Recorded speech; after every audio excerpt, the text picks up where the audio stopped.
Di Oh. ba? Kasi 10 months, tapos ganyan Oo, yung setup nakahaba nyo, pa sila ganyan. ng ganong katagal. May nangyari ba talagang pagmamahalan sa inyong Yes. dalawa? O talagang company lang ang gusto nyo? Na magsama lang kayo?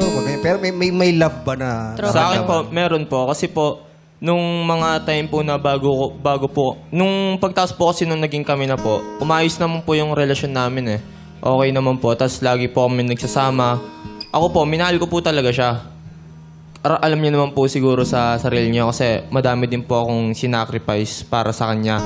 Kaso po, ayun po hindi ko po, kumbaga yung binibigay ko po sa kanya, hindi ko po nare-receive.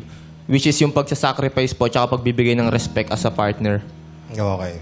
Rena. For me po, hindi ko din po kasi siya maintindihan. Kasi nangyari na po yung cheating na ganun. Tapos bandang January po nagka-work siya. Tapos nalaman ko pong may inuwi ulit po siya sa kanila. Yung ka-workmates niya po. Okay. Pero sino ang nakapaghiwalay? Siya po, Ako po. February 14. Valentine's. Valentine's pa. Hindi Oo. 27. 14 naman. Mas masakit daw yung Valentine's Tsaka Day. Valentine. Oo.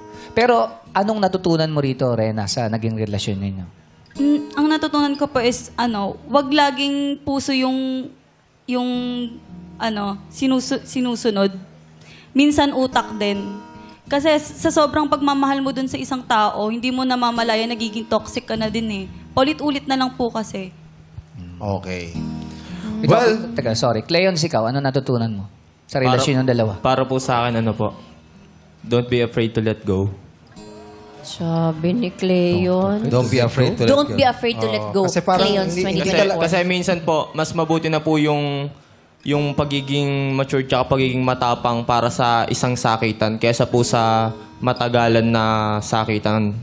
Kahit po, yung mag-i-stay ka po kahit alam mong masakit na para lang sa company. Ako feeling ko talagang dapat lang. Kasi sobrang red flag na eh. Wala naman nangyayaring Toxic maganda. na yung relasyon Kaya nila. umabot pa kayo sa magpakasal kayo tapos ganyan lang Tapos din yung ganun setup. ulit. Nagyayari gantihan eh. Gantihan. Yeah.